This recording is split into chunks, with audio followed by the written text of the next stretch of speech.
So we're very excited for this keynote, which is titled Rerouting Academic Praxis, Decolonial Approaches and Indigenous Studies in Europe.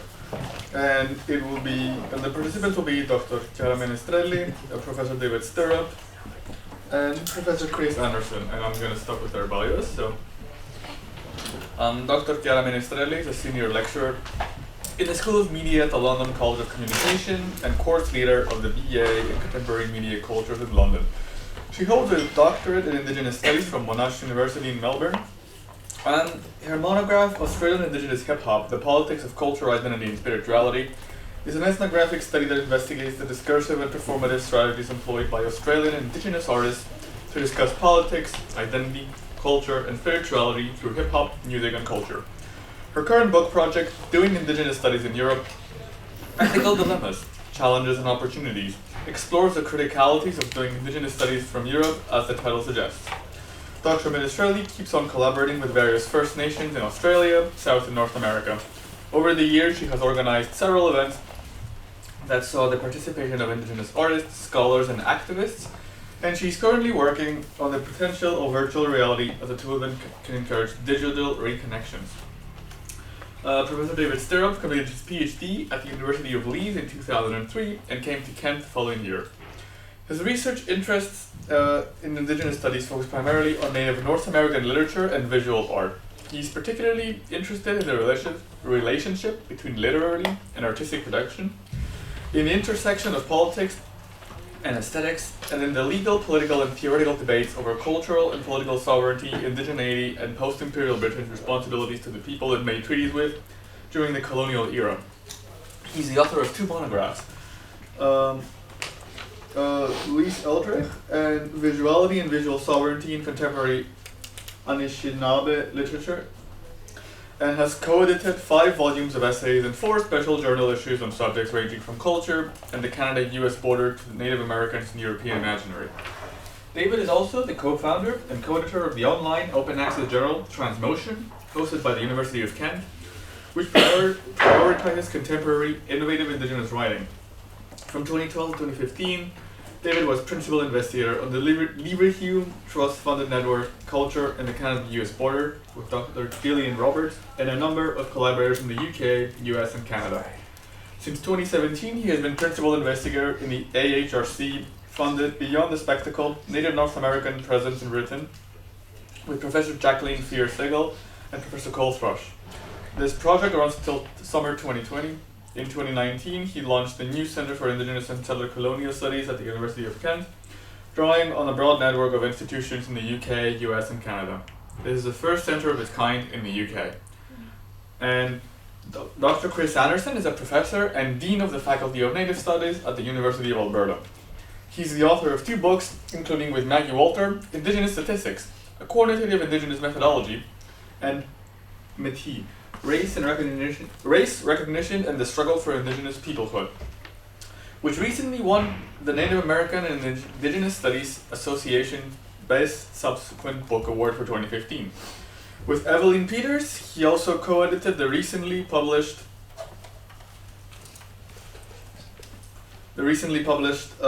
Indigenous in the City, Contemporary Identities and Cultural Innovation. Anderson was a founding member of the Native American and Indigenous Studies Association Executive Council, is a member of Statistics Canada's Advisory Committee on Social Conditions, and is editor of the journal Aboriginal Policy Studies. He was recently named to the Royal Society of Canada's College of New Scholars, Artists and Scientists. And I'll give it away to our participants to start their discussion. Thank you so much. So apologies first for breaking the programme. The 3 of us have been in conversation for quite a long time about a variety of things, and in conversation about what we were all planning to think about in the 2 sessions programme for today, we realised that we were covering so much the same ground, we might as well have the conversation together. And we have planned this as an informal conversation rather than a keynote talk. So please feel free to join in, interrupt, interject, add, subtract, whatever you feel like doing. We kind of have 3 concerns, I suppose, that we wanted to chew over, all of which we had in mind before we arrived, but which I think have been emphasised in some of the talks and indeed covered in some of the talks that we've heard already. And those three questions are what is Indigenous studies? Who is Indigenous studies for? And how do we do it? Or how do we get there from here? So I'm going to hand over to Chris to start, and we'll take it from there. Okay. So I'm the Dean of the Faculty of Native Studies at the University of Alberta, and one of the things that I have learned being the Dean is that very often the reason why Indigenous Studies works as a discipline is that we are very careful not to have overly precise conversations about what Indigenous Studies is, lest we step on somebody's toes that thinks they're in it but isn't, or doesn't think they're in it but is. But generally speaking, in the faculty, we tend to think about Indigenous Studies intellectually and institutionally. And generally speaking, and I've written on this in the past, generally speaking, people tend to think about Indigenous Studies only in the context of intellectual elements, right? We don't think about what it means to have Indigenous Studies departments, programs, those kinds of things in universities, and the relatively relegated status that Indigenous Studies units have in universities. I was listening to a talk yesterday where the presenter was saying that we are destined to reproduce the hegemony of the colonial states being in the university, and it's like, well, yeah, no shit, as opposed to which academic discipline which doesn't do that. We exist in an academic field together, and that's part of the cost of doing business institutionally. Intellectually, though, we like to think about Indigenous Studies as having two major goals. The first goal is acting in defense of Indigenous sovereignty, which, given our modest means, often means undertaking research with and that benefits Indigenous communities, without kind of beginning with the presumption that we have a moratorium on what counts as knowledge in any given context. Any of you who've worked in community, we heard some great talks today on that, know that very often the reason why you go into community and what you want to get out of doing work in the community is not the same reason why they're letting you into the community to do the work, and it can actually be even asymptotic, like two curved lines that never actually meet. And so there's that trust bond that you have to build between them to make sure that I don't know if this is an actual word, but that asymptosis actually exists as a form of stability, because the ends may never meet, but they can still understand that you're there doing particular things that you want to do and that you're assisting them in particular ways. So that's kind of the first element of that, right? And the second element is that Indigenous Studies at its very best helps to build what Fiona Nicol, an Australian scholar, refers to as a retrospective consciousness. So the whole idea of what we do is not simply to sort of defend the sovereignty of Indigenous peoples, but it's also to build a public consciousness about what indigeneity means. How do we build a productive complexity into people's understanding about what indigeneity is and who and what Indigenous peoples are? And I often say, and this isn't sort of very comfortable to hear, but in the end, it doesn't matter so much what we as Indigenous people do if we can't get white people to care about stuff. And I'll give you a perfect example of this. Back where I'm from in Western Canada, there's a football team, not like American football, not like soccer, not kicky ball, although they do kick too. But there was a football team in my city, or in the city where I live, Edmonton, called the Edmonton Eskimos. Inuit activists had been pushing for 70 years to get the name changed. Nothing. A black man gets killed by police in Minnesota. 6 months later, the team name has changed. Even though it's got nothing to do with anything that was going on locally, non-Indigenous people suddenly decided that this was something to care about. So it's not enough just for us to kind of engage with and help reproduce the relations of power and the forms of knowledge that get produced by Indigenous peoples in Indigenous communities. We have to think about how to build those bridges as well, which is why, even though we exist in an academic context and in an academic field, it's really important to build those kinds of relationships, those bridging relationships, as a way to do both of those kinds of things. So when I think about what Indigenous Studies is as someone my degree's in sociology, but I've never worked anywhere other than in Indigenous studies institutionally in the academy, and this is my this is my 22nd year as a professor and my 26th year at the University of Alberta. So I've got a pretty kind of broad context for thinking about these kinds of things. And so we tend to think in terms of defending or acting in defense of Indigenous sovereignty, building public consciousness, and most importantly of all, and I cannot overemphasize this, we don't get to decide on our own what an ethical relationship with Indigenous communities looks like. So you hear all the time, especially in a liberal context, people saying they want to help Indigenous people, but that's not actually what they want to do. What they want to do is they want to be able to decide what helping Indigenous communities actually consists of, without sitting with and I'm so glad you asked the question earlier about discomfort, without sitting with the discomfort of not having a moratorium on what counts as helping communities, or to think about how communities help you in the context, not just of the work you're doing, but to become a better person as you kind of exist in relation to those communities. So it's that reciprocity and those relationships that become a key element intellectually and institutionally of thinking about Indigenous studies as a discipline. Chiara. Yeah, thanks, Chris, and you really created the perfect background for this discussion, and really in depth going into some really key aspects of what it means to do Indigenous studies, or what we're still trying to figure out in some ways. And it's all about, as you're saying, relationality. It's about also exposing one's own weaknesses and doubts, and being able to be vulnerable.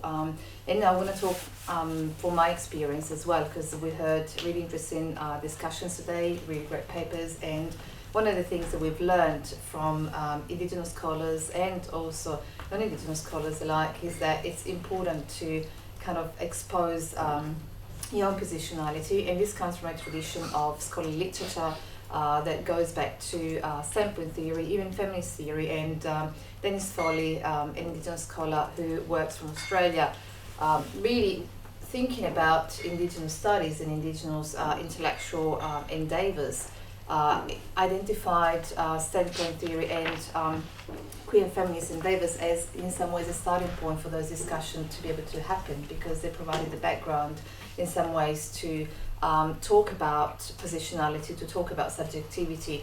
And this could be, obviously, this is a complex terrain again, because we don't want to use positionality or self-reflexivity as a way to recenter ourselves, recenter whiteness, or as an excuse. Andrew Smith talks about the perils and the conundrum of self-reflexivity as something that could also potentially be a retreat to some sort of innocence.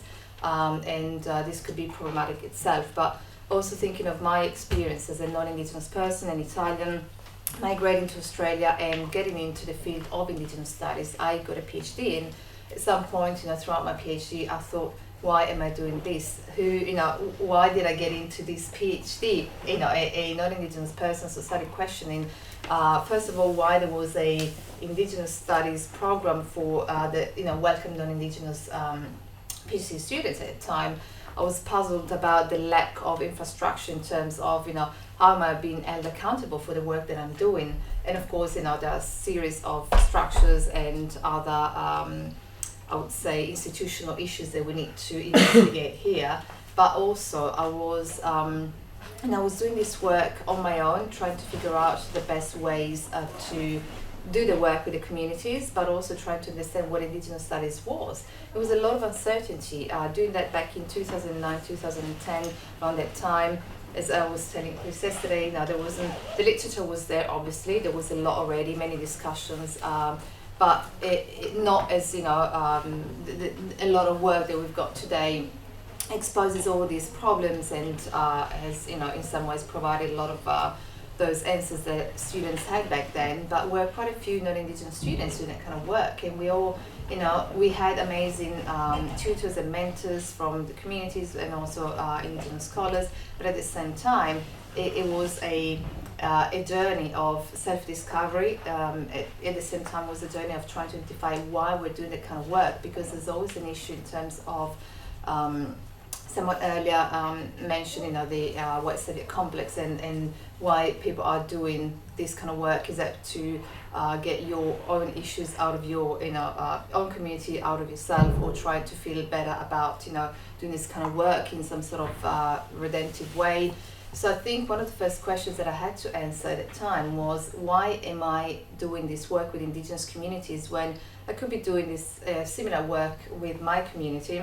Because I come from a linguistic minority in Italy, and normally we get research by linguists, and we get people from the university in Italy to come, and my grandfather was interviewed by a lot of people, and all the people in my community were asking me, why aren't you doing this research here with us, and you have to go all the way to Australia to work with other people? And then this made me think about it quite a lot. So am I trying to actually recreate the same imperialistic colonial narrative? Why am I doing this in Australia? Well, the answer was actually then quite simple, because I didn't decide to go to Australia a priori, and I think it's also important to investigate, even before, now that we've got the knowledge, now that we've got the literature, that we've got the help of amazing Indigenous scholars, and also non-Indigenous scholars to do this kind of work, to go out there and look for it. But at that time, it wasn't really out there, and it was quite hard to investigate those aspects. And one thing that I remember was, well, I went to Australia on a scholarship. I was there to learn how to be a secondary school teacher. And then I ended up doing, I had some prior knowledge of basic, let's say, Indigenous studies. I mean, I did the dream time in one of my university lectures with the professor of English studies. So I was introduced to, you know, Indigenous cosmologies and ontologies in a very romantic way, so to speak. So I was intrigued by that, and when I went to Australia, I was hoping to find more representation, and I didn't find a lot of, you know, visibility, Indigenous visibility around in the streets, but there was actually a lot of visibility in terms of negative representations of indigeneity. When I was there, I started getting into activism, politics. This is where I met people, communities, and started to engage with them. And also I shared a passion for music, and so I started, you know, hanging out with people within certain communities. And funny enough, I found commonalities, you know, more commonalities with people from the Indigenous communities than with people, local people from you know, different backgrounds, but mainly, you know, Australian backgrounds. I couldn't find that, you know, right space for connection, let's say. So we created bonds, and out of these bonds, you know, there was an interest to learn a bit more. And then at some point, some of these people said, well, you know, you've got academic interests, and why don't you do some work on Indigenous hip hop? And this is how it all started. But I was asked to carry out that research because a lot of the people were part of my circles at the time. They were not academics. I wasn't an academic yet, but I was still, I was writing papers, and I had an interest in continuing work within academia. And so what happened then after that experience, I went back to Italy for a short time, and the same professor who introduced me to the Dreamtime said, why don't you do a PhD in Indigenous literature? And I thought, okay, that's interesting.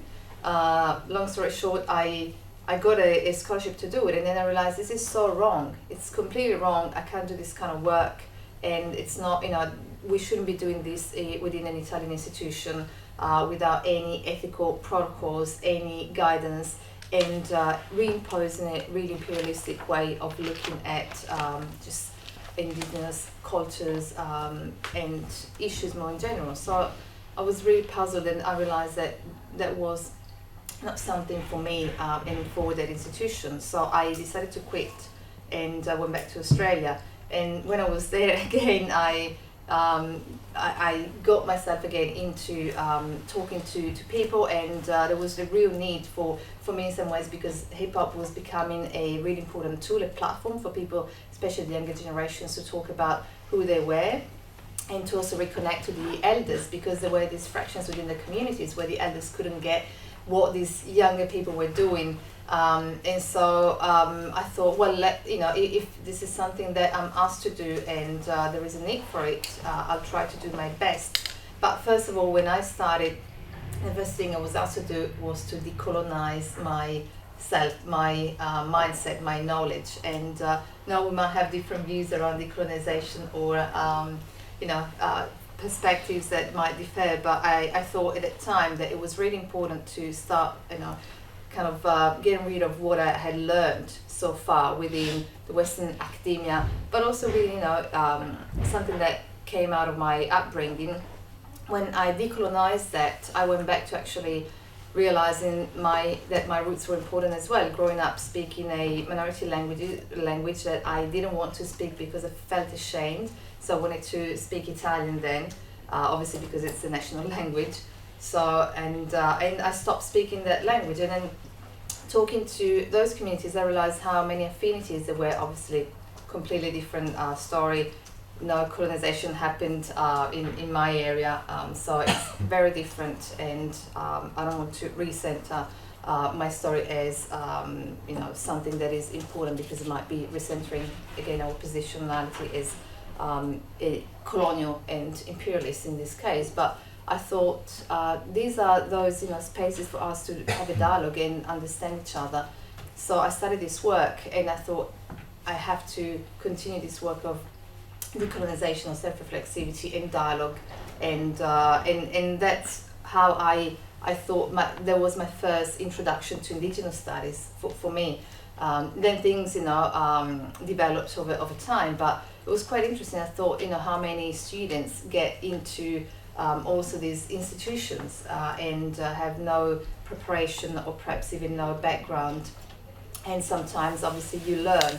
But there are several steps. The problem here is not that people who are willing to do the work and willing to put up with the negative emotions, with disappointment, with the fatigue, but it's for the people who actually get into it, engage with communities, and then after a little while they just leave and create more issues than anything else. So we also need to avoid that from, we need to prevent that from happening, because it could really create major issues, and it could be something that perhaps Indigenous studies, not just in Canada or North America, but also in places like Australia, needs to be more aware of in terms of instructing non-Indigenous scholars when they take on this work. So I thought it was really, I could have been, I remember another non-Indigenous person coming from Europe came in, was sent to a community to do work, and then got really upset, started having really negative feelings, got really upset with the community, and the community decided that, the community was really distressed, so they had to remove this person, and it was really a negative story in this case. But so we'll also want to avoid those, obviously recreating those, colonial patterns that might come from the academe. So how do we do that within certain contexts? And every context is different, as we heard from many comments, and also as we know, Indigenous scholarship is different, is heterogeneous, communities are different, and things vary from person to person, from community to community. We can't really have one method, one approach. This is why I guess we don't even know what Indigenous studies we can't define it, or even the methodologies vary depending on who you're working with. And sorry for going on for too long, but just wanted to share some of the early experiences that I had getting into the field of Indigenous studies, and some of the issues that I encountered back then, now a decade ago, but also how things might develop in the future, and what it means to take on Indigenous studies in Europe as well. Chris, do you want to get? Well, I'll pass it back to you. Well, it's the $1 million question, isn't it? What Indigenous studies looks like. So one of the things that Chiara and I have both been reflecting on is that point that she made about every context is different. Indigenous studies is done differently in different locations, and of course that's inevitably going to be true of the UK. One of the questions that was asked, I think Emma asked it yesterday, I think you asked the question of who is Indigenous studies for. Well, it was UK. It was raised with the panel. Yeah, and kind of my immediate instinctive response to that is that there's barely anything done in the UK that can actually, I think, be called Indigenous studies in a real sense, right? So the work that most of us do, and I'd say 98% of the work that I've done in my career would fit this bill. We might be able to see it as Indigenous studies adjacent, particularly those of us who come from humanities backgrounds. Right, we're attempting to do work within ethical frameworks, but those ethical frameworks, until fairly recently, had not reached the kind of the sort of frameworks that sociologists and anthropologists have long worked in, and of course Indigenous studies absolutely relies on, namely the long building of relationships with community members, and a kind of reversal of the process of certainly all research in the humanities, whereby we identify a problem and then look for methodologies and theories that help us solve it, which is entirely anathema to Indigenous studies. Although we did do that a lot in sociology. You did it a lot in sociology, where you weren't in Indigenous studies before. Actually, can I interrupt you, David? Please Can I tell you guys a little story about how I got into Indigenous studies? Simply being Indigenous doesn't make you an Indigenous studies scholar. I had started a PhD at the University of Alberta in sociology. I was a very statistically oriented budding scholar, or whatever terminology you want to use. And me and another colleague got contacted by a local First Nation for us to come out because they had an idea for a research project that they wanted to do, and I was already becoming disenchanted with statistical forms of information. There's just too many holes that demographers try and paper over with these really shallow analyses that it just wasn't doing it for me. And so I had just read Linda Smith's book Decolonizing Methodology, and I felt like I was good to go. So we went out to this First Nation, and back then in the early 2000s, there were you go to the band council office and you could still smoke in the band council office, and of course a lot of people did, just as they did back in my community, well, still do back in my community, back home in Saskatchewan. And so we went into the band office, and it was just this thick pall of smoke, like you couldn't, it was like if you've ever been in a bingo hall growing up before they cut smoking out, it was the same thing, right? You're just sort of like wafting through the mist. And so we started having now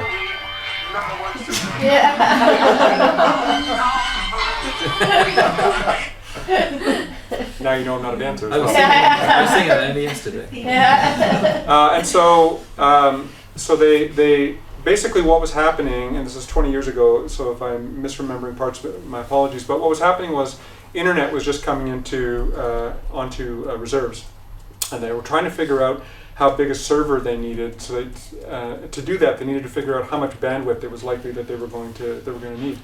And so they said, would you guys be able to help us with that? And so, of course, yes, absolutely. Of course we can help you with that. And while we're having this conversation, it would be good to start off in a good way. Maybe we could bring some elders in. We could have some ceremony to begin, et cetera, et cetera, et cetera. And they're sort of looking at me, and I was, as you can tell, I was going on and on and on. And then one of them finally said, and these were people who were very ceremonial in their own right. These aren't people who were opposed to doing ceremony.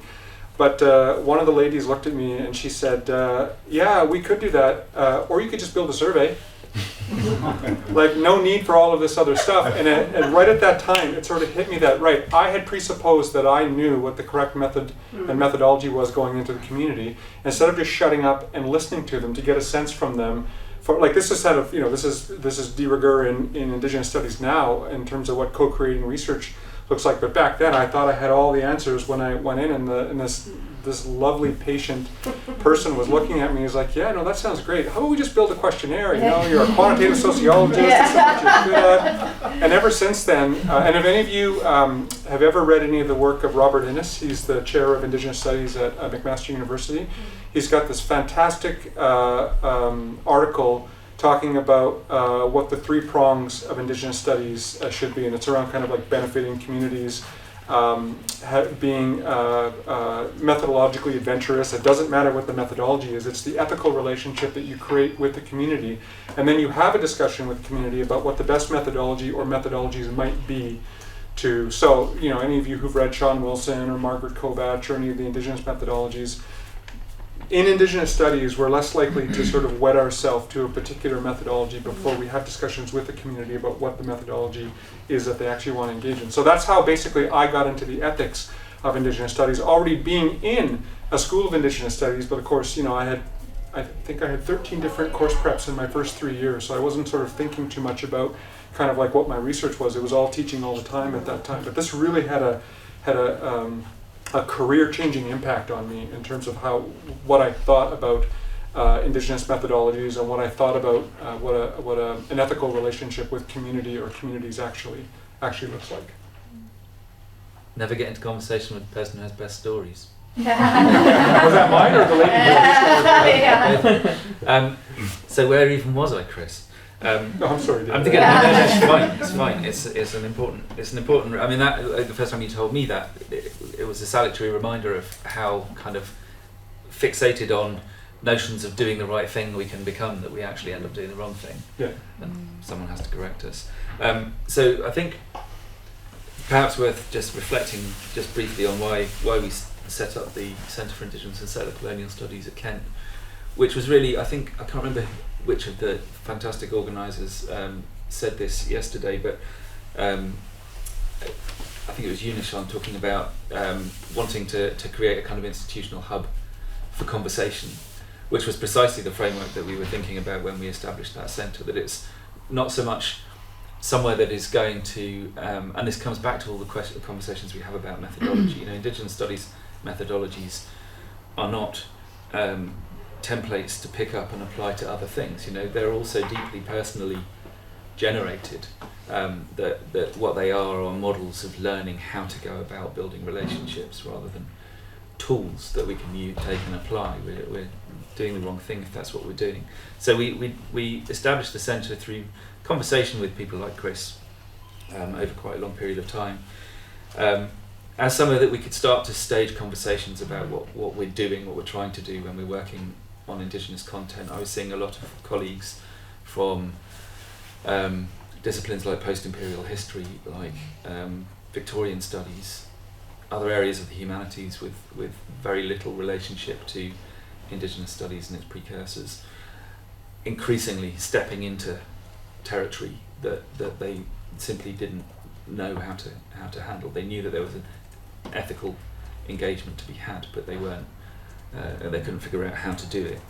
So we established it to try to have those kinds of conversations, to try to work with Indigenous colleagues in Indigenous studies faculty in the US and Canada in particular, simply because that's where my work is located, to try and bridge the gap between the kinds of conversations that were going on here and the kinds of conversations that are going on in Indigenous studies circles, because there is a massive gap between them. We only need to look around this room to understand that we're not in conversation here with Indigenous studies scholarship in a direct sense. So I think trying to find ways of bridging that gap is really vital, and one of the things that institutional hubs in the UK might be able to do. But I also wanted to address, we think a lot about the intellectual project, as Chris said, but very little about the institutional project, and the ways in which the institution counters efforts to do work differently. So at University of Kent, for instance, they won't thank me for saying it, they announced a decolonisation agenda without talking to anybody really. There was some subsequent conversation about maybe we should talk to David, and I'm kind of like, which bit of the land do you want to give back? Like, which version of decolonisation are you wanting to actually address? How many of the many and complex conversations about this subject matter have you really thought through? And of course the answer to that was none. It was simply an appropriation of a moment to try to give some kind of institutional credibility to the idea that we're an anti-racist institution, and so on and so forth. So it becomes very artificial and superficial, and I think the conversations that Indigenous Studies is engaged in and have to be visible within institutions to counter that, which was another kind of driving force behind creating the centre. And in doing so, trying to find space to help students. So Ilona Cater was speaking, I don't think she's here now, but Ilona was talking about the difficulty of going out to do work without having had any training to do that work. So helping to kind of set and understand the expectations of the field, again particularly for humanities researchers who aren't used to field work, set those things against the expectations and also the provisions of the institution. And I say again and again to my own students that the biggest factor in all of this is time. And one of the things that struck me a lot in listening to people, we had some really powerful talks yesterday from people like Hannah Cosworth about the challenge and the difficulty, and Hannah talked about the absurdity of arriving in a mosquito community, imagining that in 3 years' time there would be a meaningful contribution to their PhD and a meaningful contribution to community. And of course those expectations are so unbelievably unrealistic, but they are the expectations of the institution. They are the determinants of the PhD program, of the idea of the output that we all work with. The ref creates the same kind of notion that research can be compartmentalized, time limited, that we can go in and out. We don't take any of ourselves in, and we don't bring any of what we've gone into out with us. All of those things are so deeply problematic in context of working with Indigenous communities. And the only thing that can help us overcome them ultimately is time, because it takes time to build trust, and it takes time to build the kinds of relationships where both you and the people you're working with know you can do meaningful work. Again, we had a great example of that from Colin yesterday. But that's a lifetime's work, right? Christine Army, Navajo scholar who works on Navajo sheep butchering as methodology, she writes and talks about it being a lifelong project, and the project never ends, it just changes. And time is one of the things that the institution is really bad at giving us. Time is something that's the funders are really bad at giving us. Grant income tends to operate on a 3 to 4 year cycle. What can you do in a 3 to 4 year cycle unless you already have really well established successful relationships to work within? It's just fed up with me rambling, that's all. So those kinds of in some respects, the work some of the work that we're doing in the centre is about creating an obstacle between researchers and the institution that makes it harder for the institution to kind of hurry things up and punish when things are not fast enough. There are a variety of other things. I mean, Chris has described some of the things we do as kind of clearinghouse. So we try where we can to figure out how to increase and improve access to resources in the UK, whether that be archival resources or money. Over the last 20 years, I've worked with lots of artists and writers, bringing them over, both in order to help them build audience, but also for them to do interpretive work around materials that we've located that are relevant to their communities. Back in 2017, I think it was, we had a number of conversations and interviews with Indigenous students who were working in the UK, or had worked in the UK, or had given up working in the UK because it was too difficult, about the kinds of challenges they faced, many of which revolved around the need to actually teach their teachers how to accommodate the kinds of approaches and methodologies that they were interested in taking, never mind the vast amounts of knowledge that they were not already party to. I think Tony Perry yesterday was talking about the paucity of our education around empire. Well, it doesn't stop at primary and secondary school, does it? We've all been taught by people who had very limited knowledge of the kinds of things, the kinds of issues that we've gone on to work on. So all of those things kind of become, I think, really important to presenting a kind of institutional face for Indigenous studies here. And then the one other thing that we work hard at doing, and is hard because it's both time and money dependent, is just looking for all sorts of ways of creating platforms to recenter Indigenous voices in the conversation in the UK. One of the reasons I was asked a keynote, and my immediate response was, well, can I just have a chat with Chris? Because I think it's so vital that these conversations are had with Indigenous scholars, not just through usual forms of citational praxis, but on a regular, ongoing basis in these kinds of spaces.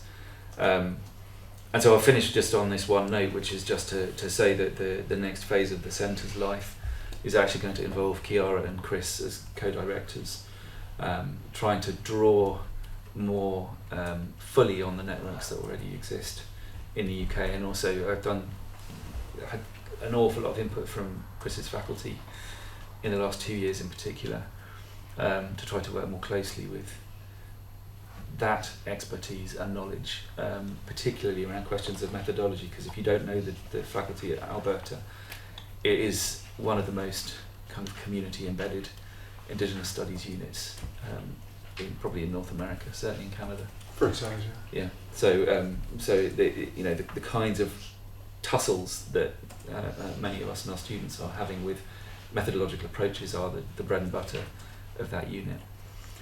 I think I'll stop there. Have you got another story? Well, no, I just wanted to, thanks for talking about that and explaining what the centre is going to be doing.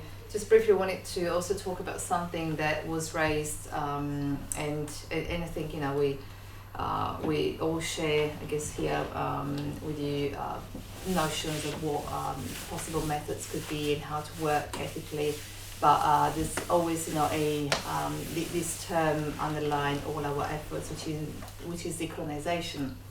At the end of the day, and I keep on going back to that, as I think we often use that term in inappropriate ways, and it's an umbrella term that means a bit of everything, when it's actually used in very specific ways, depending on what kind of traditions we're referring to.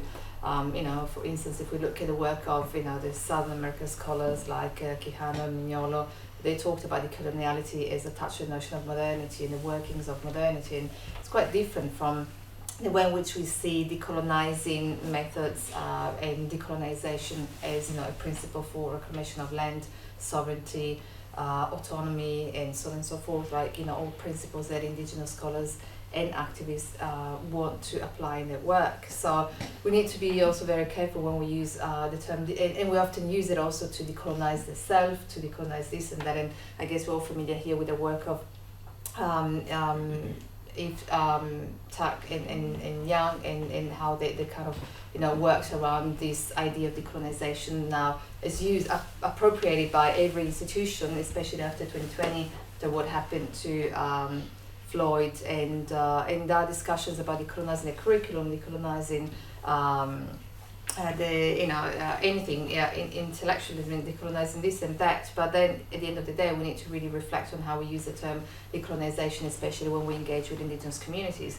And these are terms that we can't set a priori, but we need to really, it's again, a work of a collaborative work, a discussion that we have with those communities, what they want, what they mean in terms of decolonization.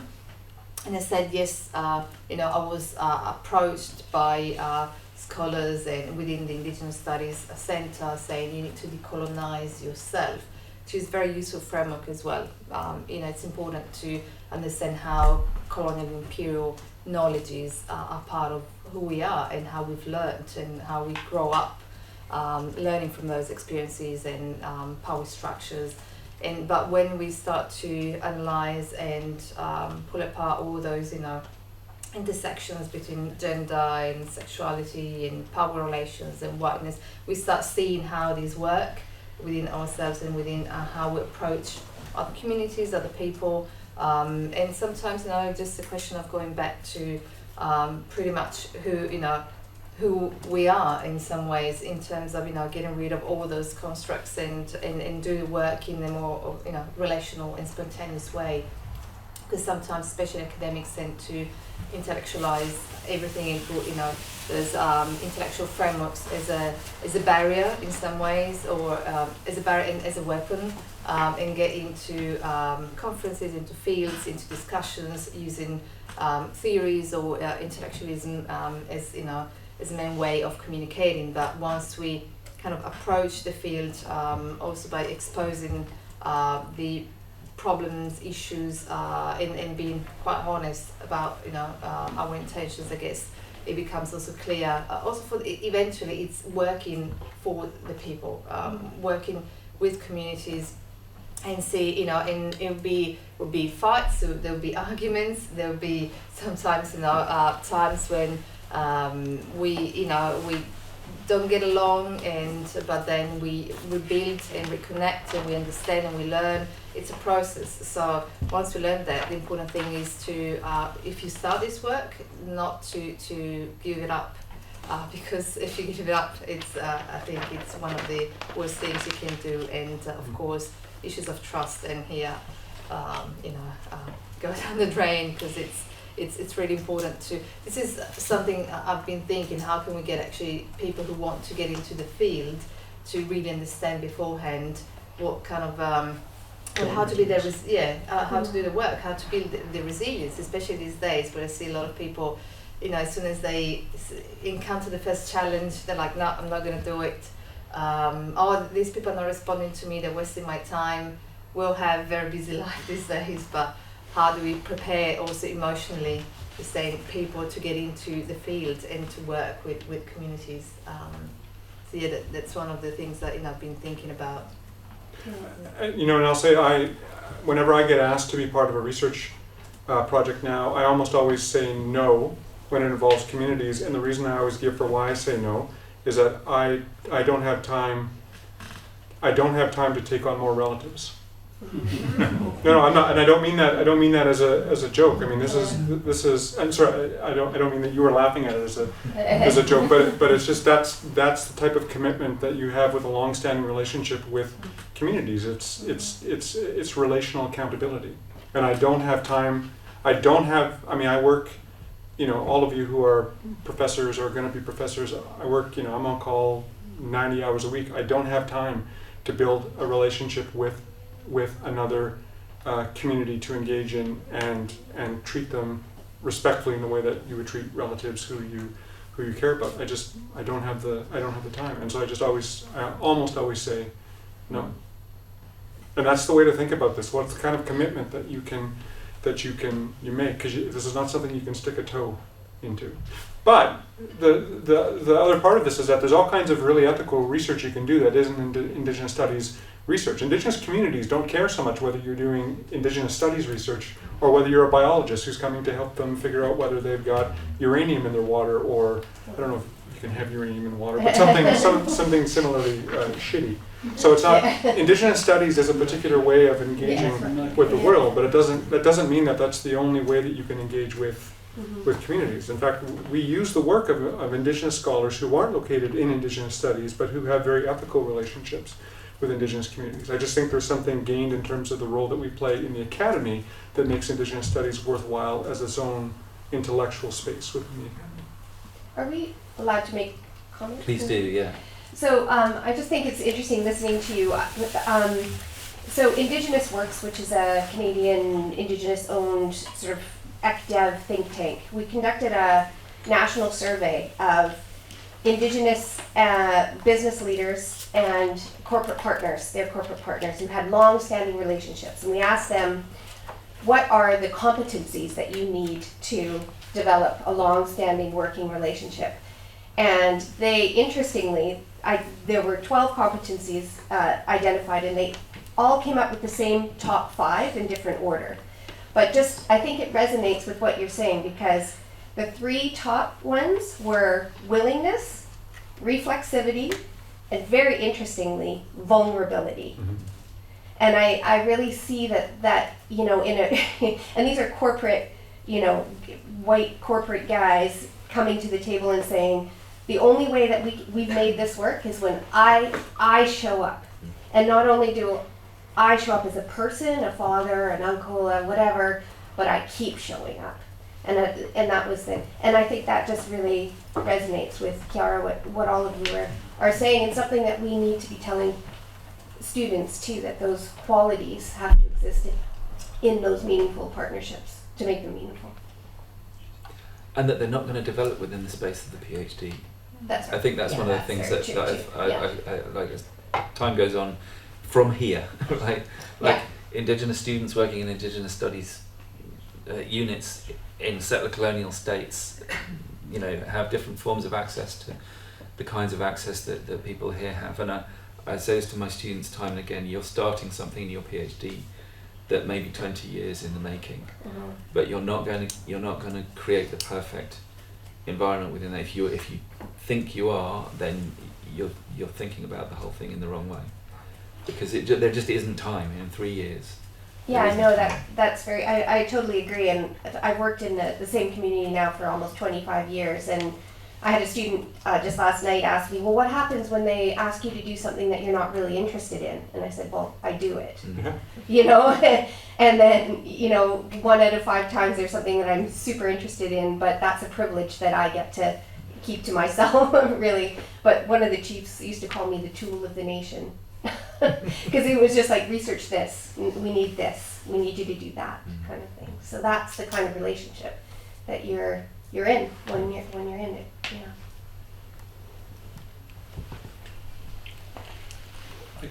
Yeah, so one of the things that you haven't mentioned, you've focused a lot on the relationship between Indigenous studies as an academic enterprise and local communities, and obviously that's really, really important.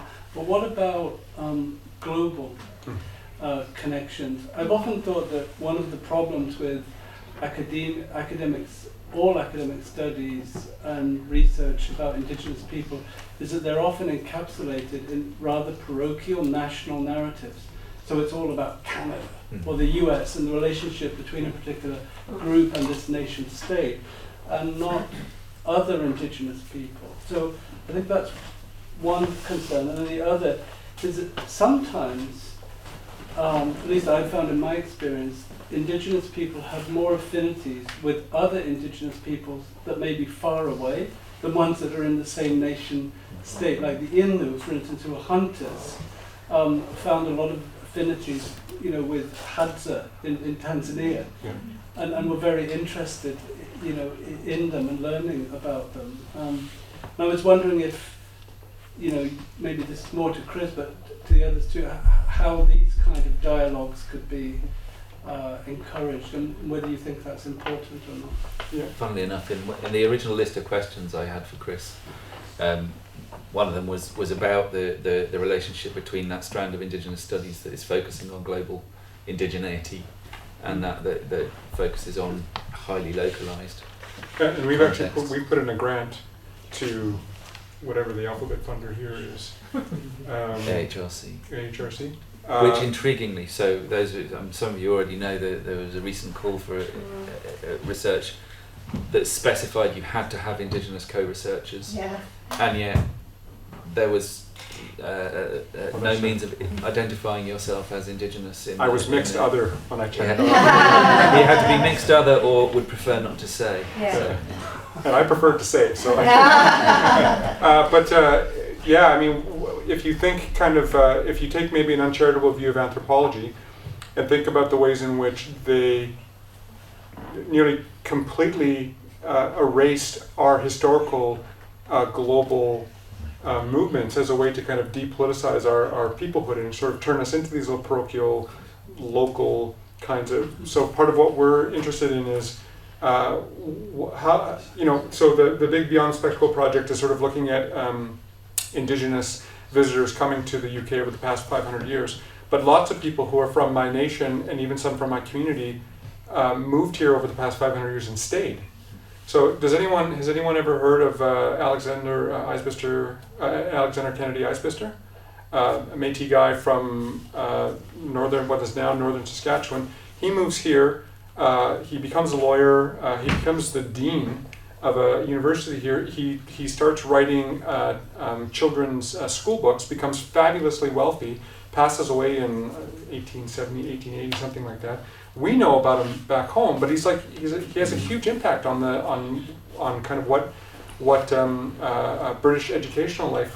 But there's all these instances. I I was just on when did we get here?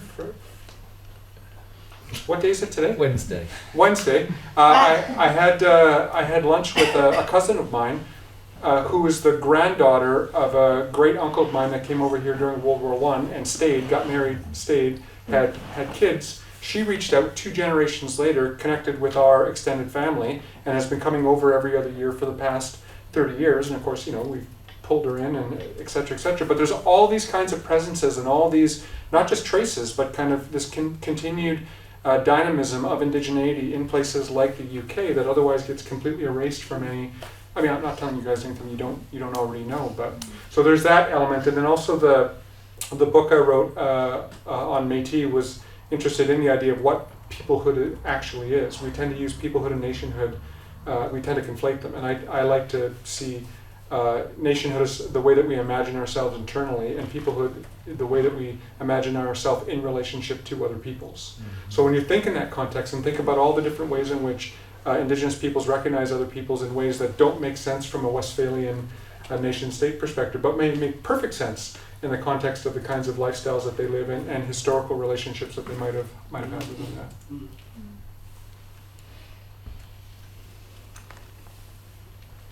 I had a question. I was picking up on your point at the beginning, Chris, about one of the kind of goals of Indigenous studies being public consciousness, like raising awareness about Indigenous peoples. And also kind of going back to the theme that's come through a lot of these papers about privilege and who has the right to speak and who has a platform to speak. So I was just wondering if each of you could reflect on what we can kind of do as scholars with the unique platforms we have to speak about Indigenous studies and Indigenous issues while also not sucking up all of the air and all of the space as non-Indigenous scholars, and kind of how to approach that ethically while still trying to engage a public audience where the awareness might be very low. And like Tony was saying, there might be this kind of popular culture ideas of pastness, of kind of demise, how to kind of talk about Indigenous endurance while also talking about the kind of ongoing structural inequalities that are still present today. How do you kind of tackle those issues? Yeah, Chiara, you want to start? Yeah, it's fine, thanks. In my own practice, what I do, because apart from the work that I do from afar now, especially after COVID, it's been really possible to travel, as we all know. But one of the ways in which I also, I've been struggling because I went from Indigenous studies and I ended up doing communications and media. I mean, I've got also a background in communications, but media was something new to me. Eventually ended up, doing that kind of work, and now being in the media school, my university. So I thought, how could I reconcile, what I know, what I've learned, and how can I continue the work? Because of course, I didn't decide to leave Australia, but I in some ways I was forced to leave it, and I had to choose where to go, and eventually ended up here. So I was I lost my ground in some ways, and I didn't know how to start back. But then eventually I decided London is a great place, and a lot of people transition. There's a lot of mobility, and Chris is actually looking into Indigenous mobility. London is a great place, but it doesn't have to be London. But anytime someone was transitioning to London, I would get them and ask them to come to my classes and talk to the students. So I would always find spaces within the classroom for my students to learn from their experiences. Obviously, I wasn't, telling the dean or the PD that I was doing that, but I would incorporate other guest lecture or add some activities with the students. And some of the students had no idea about what these people were talking about. Some of them were Indigenous artists coming from Australia. Some others were people from Taiwan, Indigenous elders from Taiwan. Other people from North America. During COVID, we did several sessions with different people. Then I got to meet First Nations who live here, like Leandra, and then organized a few talks with her. Then I met other people through border crossings, and so I started engaging with the people that live here in the UK, and so trying to look at those histories, hidden histories, and also Indigenous knowledges have been informing, because as Chris has poignantly said, there is a whole history of Indigenous travellers, Indigenous people, and there is also research on this, as you all know probably, but a lot of history, and the foundations are there. We just need to dig. There are places, there are presences, there are histories and stories that are nested into the UK if we're doing this work from here. So just a question of digging a bit deeper and trying to incorporate that knowledge into what we do. We might come from history. So another issue is a disciplinary issue, because what do we do? How do we incorporate Indigenous methodologies or Indigenous theories and methods within our own teaching, from history, from the sciences, from media? Could be any discipline. So I think in that case it is important to look at apply some of those ideas to the way in which you teach, the way in which we understand the knowledges of the disciplines where we're coming from. So when I do my work with the students, I often try to incorporate work that looks at notions of identity. So we do have also a unit called Identity and Difference, and it's a perfect unit to discuss those issues. We then try to incorporate those ideas into other modules. Some modules are on theory and analysis of media cultures, and in that case we look at ethnographic practices. So we try to understand and really unpack and analyze what ethnographic practices are, but also through the work of self-reflexivity and through stories and examples. So it's about sometimes pushing the boundaries and trying to find ways, little spaces, little cracks within your disciplines or the systems where you can incorporate those knowledges, or where you can invite people to speak, where you can get it could be for an event, it could be for some Black History Month is always a popular month for those kind of discussions, and it's unfortunate because it should be a year-long endeavor. But when you find a space within your institutions, within the academe, I would say try to incorporate as much as you can. So this is what I'm trying to do from here. Obviously not teaching Indigenous studies and working on those aspects, and those also working with communities. And we work at in some ways blessed, because after 2020 there was this huge wave of we need to do decolonizing work, we need to incorporate minorities. Chiara is doing Indigenous studies, great, okay, now you can do it. But before 2020 they weren't very happy that I was doing Indigenous studies. They want me to do just media or aspects to communication, and I was like, no, this is the work that I'm doing, it's not a choice that I can make. So, and also I'm going to incorporate it into my classes. After 2020 we did the revalidation of the course, and now I was asked to come up with a unit on Indigenous media. I was like, yes, why not? and so I pushing a little bit. I said, I had to justify the choice of doing global media, but also incorporating different voices and having guests and getting people to speak. But it's a great way, even if it's just one person in the classroom that gets that knowledge. Like most of my students are not interested, for instance, but I had one student who said, my father is from Australia. I never knew that these things happen in Australia. So then she went away with that new interest and knowledge. When I was teaching in the US, I was teaching a module on globalization, and anyway we started talking, and I organized an event with some First Nations, they're Native American artists. They came to the university, and amazingly enough, all of my students said that they felt hurt because I exposed them to a history that they were not aware of, that the patriotism was shattered, and that I destroyed their identity. And I was like, okay. I said, good, so maybe that's a good way of doing things. Unfortunately, I don't know how many of them had a cathartic experience after that, and a positive experience. But I thought, this is the kind of work we should be doing in many ways, even if we're pushing our students a bit, some of them will take it on board, I guess. Yeah.